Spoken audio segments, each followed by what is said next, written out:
네, 안녕하세요, 구독자 여러분. 저는 좋은 세상 연구소에서 연구원 활동을 하고 있는 김한주입니다. 이번에도 교수님과 이제 시사 관련된 이슈를 가지고 이야기를 나눠보려고 하는데요. 이번에 가져온 주제는 홍범도 장군 논란입니다. 최근에 홍범도 장군 지우기 논란으로 굉장히 뜨겁죠. 한 기사에 따르면 육군사관학교의 홍범도 장군 흉상을 옮긴다는 그런 이전에 이어서 국방부 앞에 있는 홍장군 흉상 이전, 그리고 해군 홍범도함 명명도 지금 수정하려는 작업들이 들어가려고 이제 추진 또는 검토가 되고 있고요. 그리고 최근에 대전시가 국립대전현충원 앞에 있는 홍범도 장군로를 도로명 폐지를 하겠다는 방침을 내놓으면서 또 여야 간 또 갈등, 그리고 시민단체에서도 반대 움직임이 일어나고 있습니다. 홍범도 장군에 대한 논란이 왜 이렇게 발생하고 있는 것인지, 그리고 홍범도 장군의 논란이 갖는 사회적 의미는 무엇인지에 대해서 교수님과 함께 이야기를 나눠보려고 합니다. 옆에 교수님 나와 계신데요. 교수님 안녕하세요. 안녕하세요. 네. 지금 교수님도 아시겠지만 이 홍범도 장군 논란이 굉장히 뜨거운데요.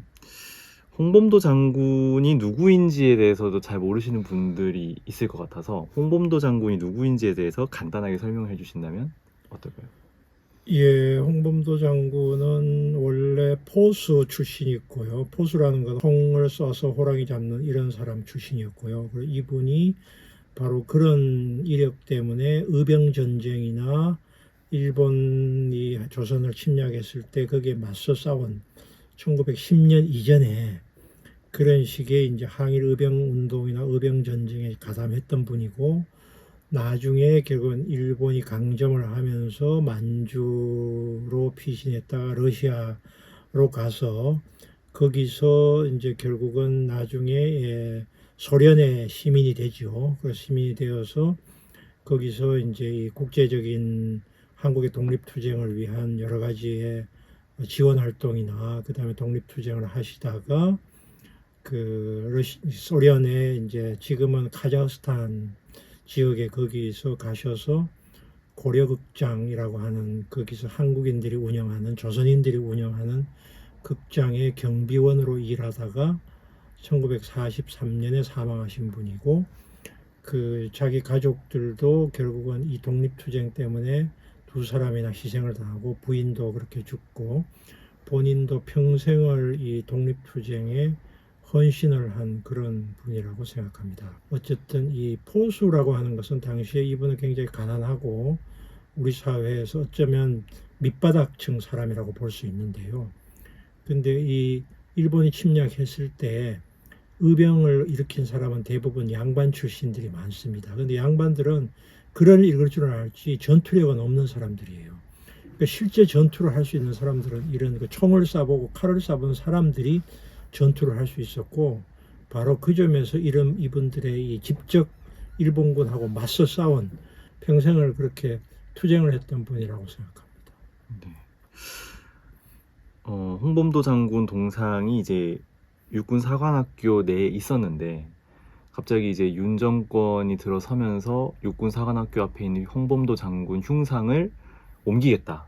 지금 정부에서는 더 좋은 곳으로 모시는 거다라고 이제 입장을 밝혔지만, 이제 육군사관학교에서 다른 곳으로 흉상이 옮겨진다는 건 어떤 의미를 갖는다고 봐야 될까요? 그러니까 이거는 이제 그 홍범도 선생의 이제 말하자면 유골이 한국에 봉환된 것은 문재인 정부 때입니다. 1980년대 이전까지는 이분의 존재나 이분들의 역사에 대해서 한국에서 한 번도 가르친 적이 없습니다. 즉, 그 박정희, 전두환, 이승만 정부 때는 어떻게 하든지 독립운동의 역사를 감추려고 해서 누르고 있었습니다. 그거는 당연히 이승만, 박정희 이 정권이 다 그 일본에 협력했던 사람들이 정부의 중요 엘리트였기 때문에 독립운동은 자기들이 가능하면은 부각시키지 않으려고 했고요. 제가 대학생일 때 70년대 기억을 해보면 그 8.15 때마다 신문에 특집이 나오는데 그게 뭐냐면은 독립운동의 그 후손들이나 그 부인이나 이 사람들이 얼마나 비참하게 사는가, 이게 주로 뉴스거리였어요. 그 정도로 말할 수 없을 정도로 비참하게 살았고 사회적으로 잊혀진 존재였는데, 80년대에 들어와서 우리 사회가 민주화가 되면서 이 젊은 젖도래 연구자들이 바로 이런 분들을 말하자면 발굴해서 복권을 한 거예요. 그게 이제 민주화 운동의 성과로서 이분들을 다시 우리가 복권을 시키고 미디어에서도 보도가 되고 연구도 하고 그 교육도 하니까 그게 이제 최근 한 20년 동안 일어났던 일인데, 한국의 군 창설은 다 이게 육군 참모총장의 이 사람들은 거의 다가 일본군 출신입니다. 이 사람들은 기본적으로 독립운동 했는 사람들에 대한 콤플렉스를 가지고 있는 거예요. 이 역사를 지우고 싶어 하는 거예요. 그런데 이게 워낙 이건 부인할 수 없는 과거이기 때문에 박정희 대통령도 보훈처도 만들고, 그 다음에 이제 이런 광복회도 만들고 해가지고 결국은 이분들을 약간 생각해주는 신용은 취했지만 마음속으로는 자기들이 친일 콤플렉스가 있기 때문에 이런 걸 인정하고 싶지 않은 거예요. 근데 민주화가 되면서 이 사람들이 점점 복권이 되었는데 윤석열 정부가 들어서니까 밑에 있는 육사 출신 몇몇 사람이 왜 홍범도 장군이 육사 교정에 있느냐라고 하는 건데, 그거를 반공주의 냉전 프레임으로 이거를 결국은 걸어놓은 거죠.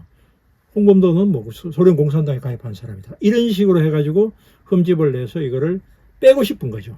이 소동이 나오게 된 것은 단순히 그것만 있는 건 아닌 것 같고, 이 소동을 일으킴으로써 지금 일본과의 관계에서 후쿠시마 오염수 방류 문제 시끄러운 것을 덮기 위한 정치적 포석이라는 설도 있어요. 어쨌든 둘 다일 수 있습니다. 문제 제기는 먼저 밑에서부터 제기됐다. 육사 출신들, 육사의 이 장성급 몇 사람이 평소부터 이게 불편하게 생각했던 사람들이 홍범도를 빼고 백선엽을 올리자, 이런 게 밑으로부터 제기가 됐고 그거를 이 정부가 받은 그런 모양인 것 같아요.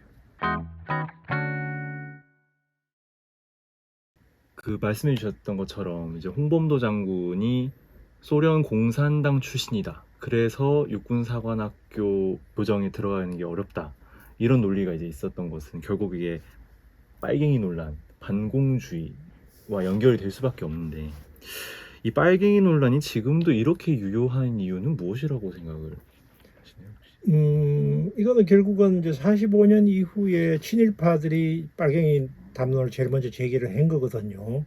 그때는 지금이나 기본적인 논리는 같아요.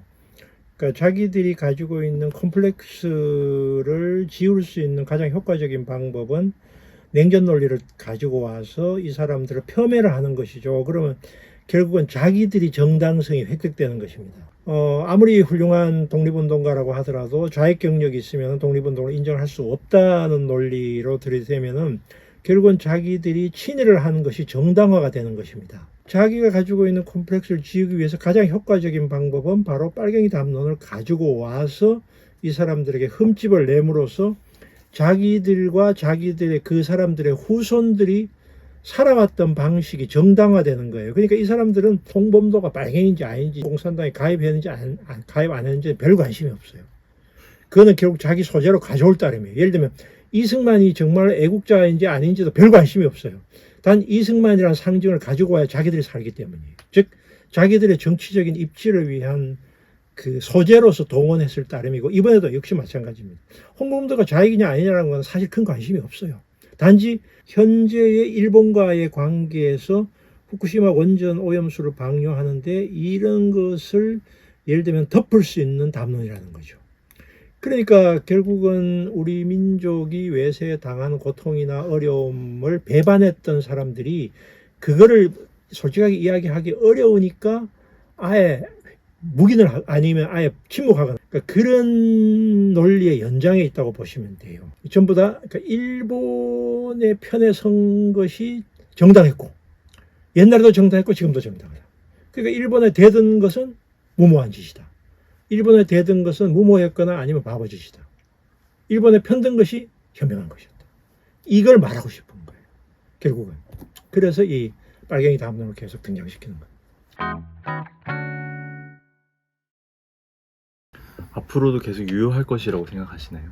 남북한이 분단돼 있고 북한 공산주의 체제가 있기 때문에 계속 써먹는 거죠. 홍범도는 이미 43년에 사망했고 당시에 소련 시민권자였고 거기 살기 위해서는 공산당에 가입하는 것이 필요했고, 그리고 실제로는 45년 이전에 한국의 독립운동을 지원하는 것은 미국이 아니라 소련이었습니다. 이거 명백한 사실인데 이런 부분들의 역사를 다 지워버리고 이거를 45년, 50년 이후의 프레임으로 그 전의 역사를 보는 것이죠. 그러니까 내 생각에는 이거는 이제 결국은 한국의 우익들이나 이 사람들이 조금 더 품이 넓다면 인정해주고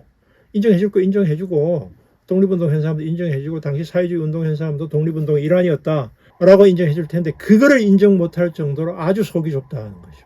그게 결국은 이 사람들이 결국은 그 도덕적이고 정신적 기반이 매우 취약하기 때문인데 현재는 그게 남북한이 대치하는 국면이 가장 큰 이유이고 두 번째는 한국의 우익 혹은 보수 세력들이 좀 더 이 말하자면 관용성이라고 할까 자신감이 없는 거예요. 자신감이 없으니까 계속 이렇게 나오는 거죠. 오늘 이렇게 해서 홍범도 장군 논란과 이제 반공 이데올로기까지 연결지어서 오늘 교수님과 함께 이야기를 나눠보았는데요.